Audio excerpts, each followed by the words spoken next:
मत्स्य को लक्ष्य बना रहे? मत्स्य को नहीं, मत्स्य के मत जो पत्थर है उसको।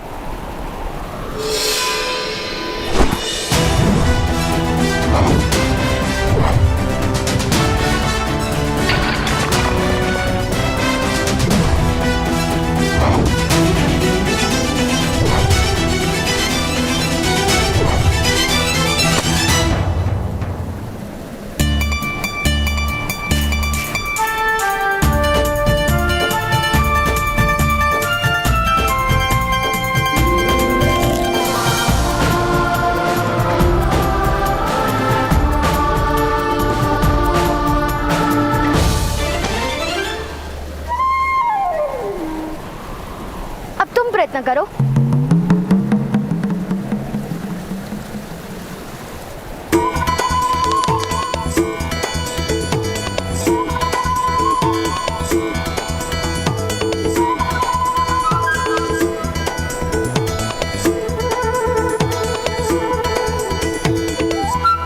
इस प्रकार धनुष उठाओ, इस प्रकार प्रत्यंचा खींचो, अपने नेत्र केवल लक्ष्य पर रखो और पवन की दिशा देखो।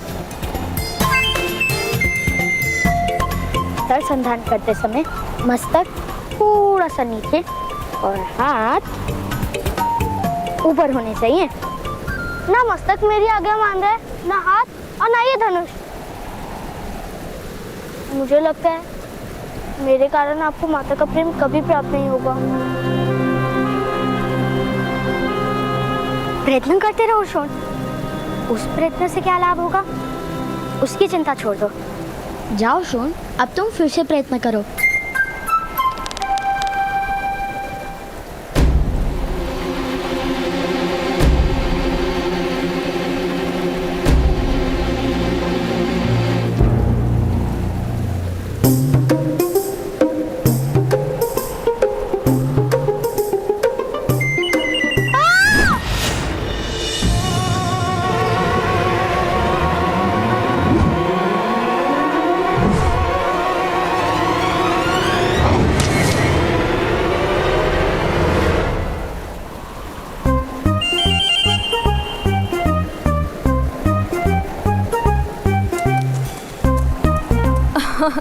क्यों व्यर्थ प्रयत्न कर रहे हो कर्ण?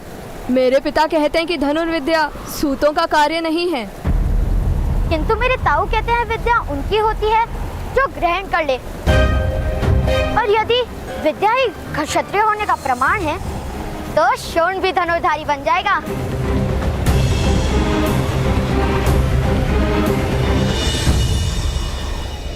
कर्ण के सामर्थ्य को समाज स्वीकार नहीं करेगा।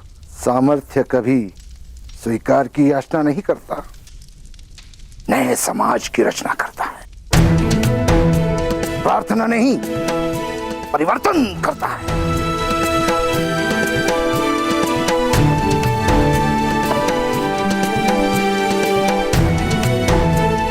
ऐसा ही आत्मविश्वास लेकर आप भी घर से निकले थे। क्या हुआ? ना संसार बसा पाए और ना परिवर्तन ला पाए।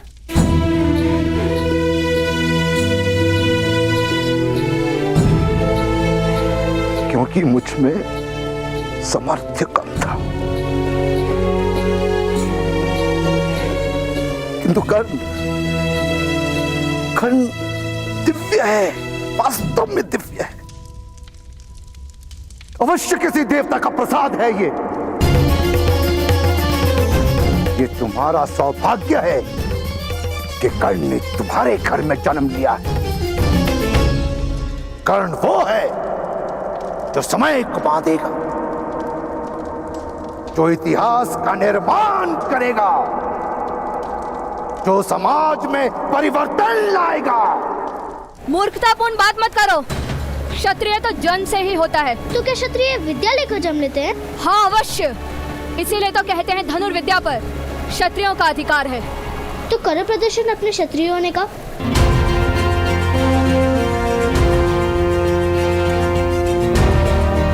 उस पेड़ से फल लाकर दिखाओ।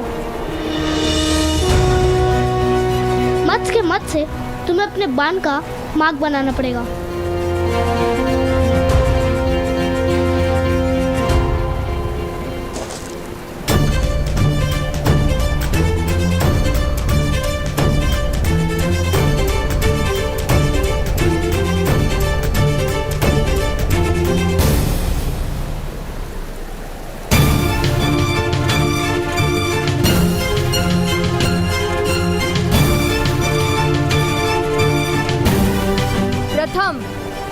करके बताओ।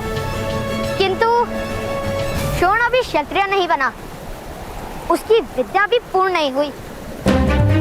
किंतु तुम तो क्षत्रिय हो, तुम तो विद्या लेकर जन्मे हो, तुम ही लक्ष्यभेद कर दो।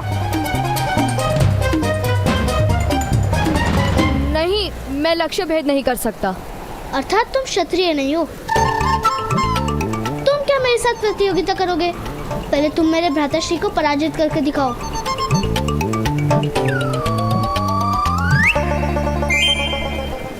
और जब तक तुम भ्राताश्री को पराजित नहीं करोगे, तब तक हम तुम्हें क्षत्रिय नहीं मानेंगे। असंभव!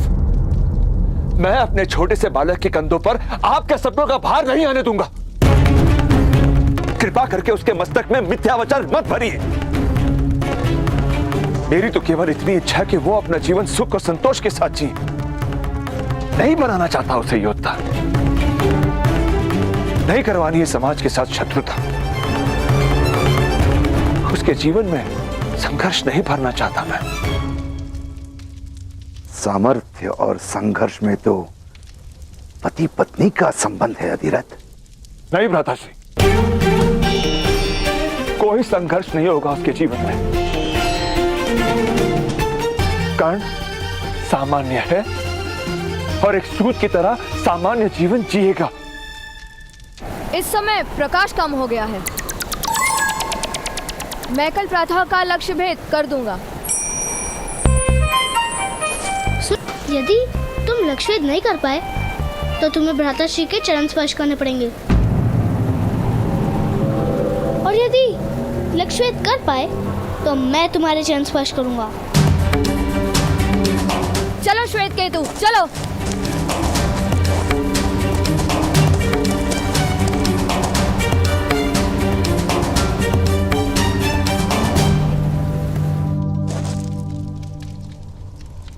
एक सूत के हाथ में रथ की धुरा होती है, धनुष नहीं। ताऊ ताऊ, वो उत्तम है ना? हाँ, कल प्रातःकाल उस उत्तम के साथ भ्राताश्री की प्रतिस्पर्धा निश्चित हुई है। आप चलेंगे ना हमारे साथ? भ्राताश्री और उत्तम धनुष से लक्ष्यभेद करेंगे, और जब उत्तम पराजित हो जाएगा तब वो भ्राताश्री के चरण स्पर्श करेगा। अरे वाह! ये क्या प्रलाप कर रहे हो तुम? कोई प्रतिस्पर्धा नहीं होगी, कोई लक्ष्यभेद नहीं होगा। किंतु पिताश्री, यदि प्रतिस्पर्धा नहीं होगी तो भ्राताश्री को उस उत्तम के चरण स्पर्श करने होंगे। तो कर्ण चरण स्पर्श नहीं, बड़ी बात करेगा।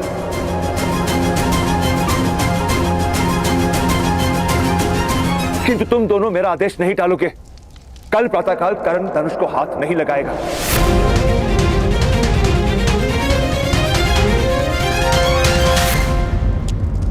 पिताश्री, कल प्रातः काल मुझे आपके साथ आने का आदेश दीजिए ना। क्यों पुत्र, सेना निरीक्षण में तुम्हें क्या रुचि? मुझे चरण स्पर्श करने में रुचि नहीं। मैंने एक भूल कर दी पिताश्री। जाओ। मेरे सम्मान पे प्रश्न हुआ तो मैंने प्रतियोगिता को स्वीकार कर लिया। भूल से कल प्रातः काल मेरी कर्ण के साथ धनुष विद्या की प्रतिस्पर्धा है। मेरी हार निश्चित है। वो सूतपुत्र अब भी ये साहस उसके पिता को चेतावनी दी थी, फिर भी यदि उसने कल धनुष का स्पर्श किया तो जीवन भर उस साहस के लिए पछताएगा।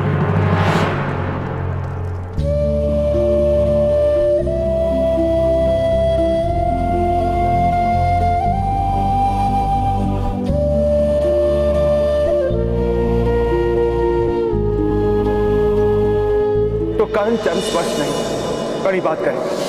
कल प्रातःकाल कर्ण धनुष को हाथ नहीं लगाएगा।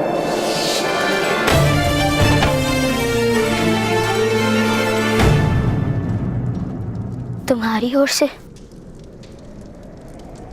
मैं उत्तम के चरण स्पर्श करूंगा। शोण,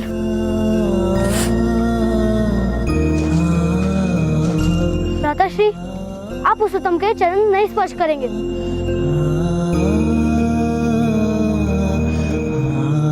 आपको प्रतियोगिता करनी ही पड़ेगी। पिताश्री का आदेश नहीं टाल सकते हम।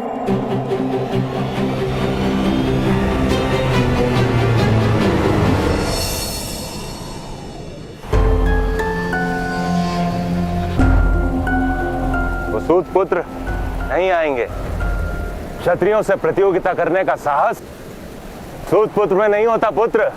और चरण स्पर्श करने की संभावना से वो कर्ण भयभीत हो गया होगा। चरण स्पर्श करवाने के लिए हम उनके घर चले पिताश्री? नहीं पुत्र,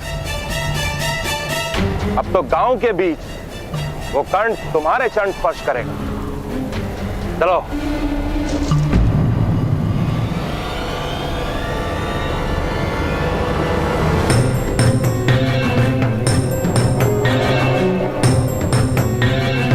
चलिए भ्राता, बाहर चलते हैं। प्रतियोगिता को स्वीकार किया है तो उसे पूर्ण भी करना होगा। पीछे नहीं हट सकते हम। तुम पर लांछन लगेगा।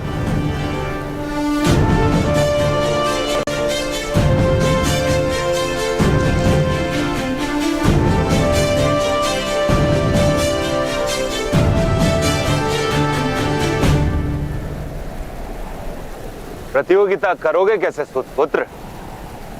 तुम्हें तो धनुष चलाने का अधिकार ही नहीं है। उचित कह रहे हैं आप। पिताश्री ने हमें धनुष चलाने की अनुमति नहीं दी। अंत में तुम्हारे पिता को सत्य के दर्शन हो ही गए।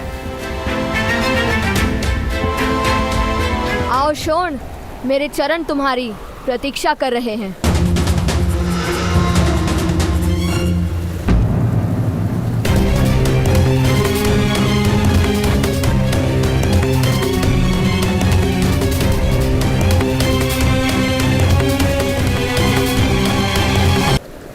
उत्तम, यदि तुम्हें आपत्ति ना हो तो शोण के स्थान पर क्या मैं तुम्हारे चरण स्पर्श कर सकता हूँ? नहीं भ्राताश्री, आप उत्तम के चरण स्पर्श नहीं कर सकते। मैं ही उत्तम के चरण स्पर्श करूंगा। अरे दोनों ही कर लो। पुतों को चरण स्पर्श करने में लज्जा किस बात की?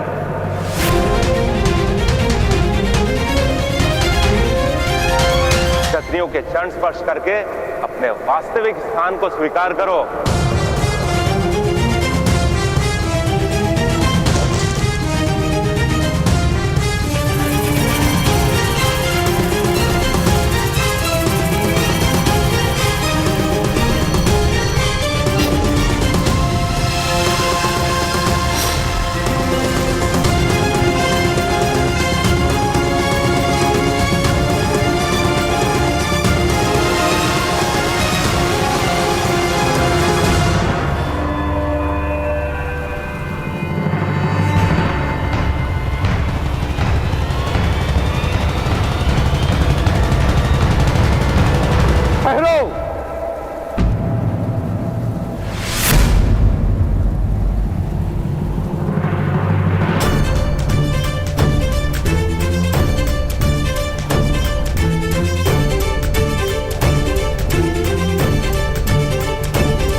पुत्र,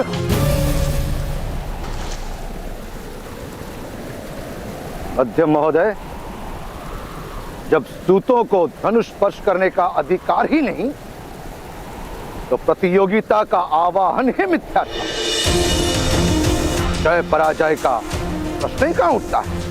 तात्पर्य ये महोदय, यदि प्रतियोगिता ही नहीं हुई तो चरण स्पर्श ही क्यों?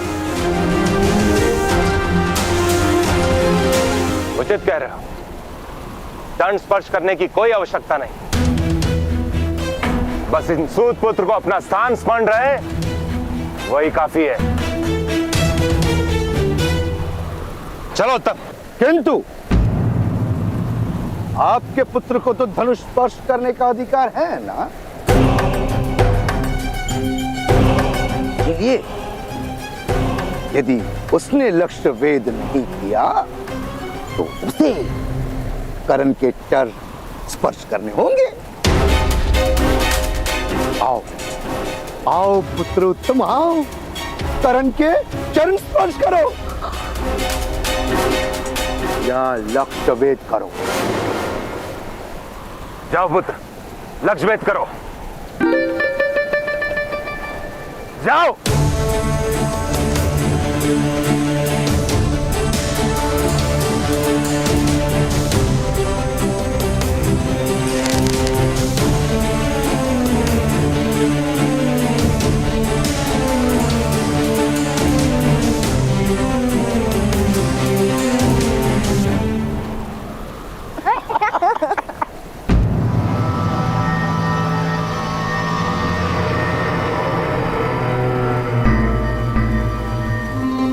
मध्यम महोदय, दीजिए कर्ण को अनुमति।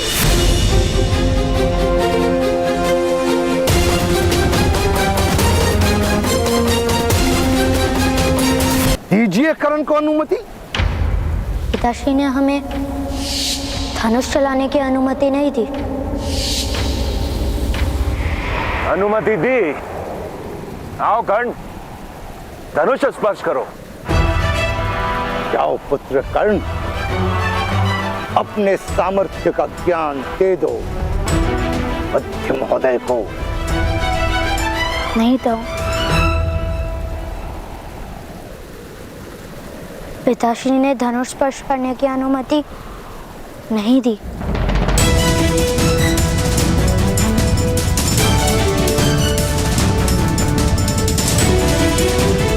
पुत्र कर्ण,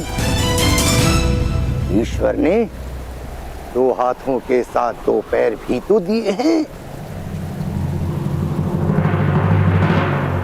तुम्हारे पिताश्री ने तो केवल हाथों से धनुष ना स्पर्श करने का आदेश क्या है।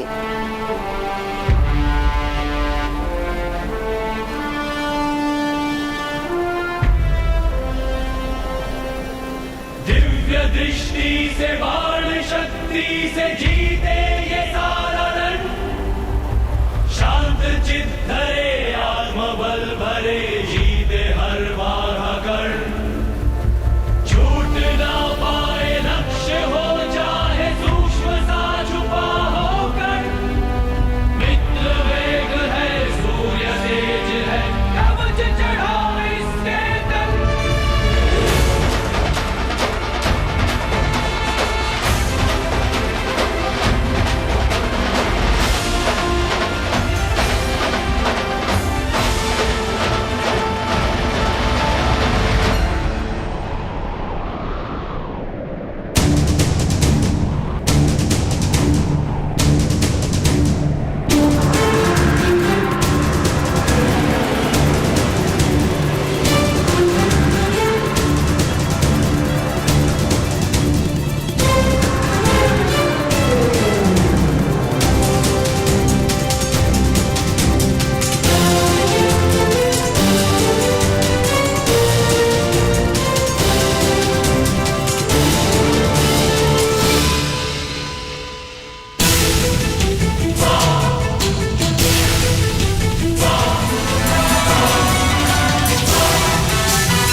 For more updates, subscribe to our channel, click the show links and enjoy watching the videos.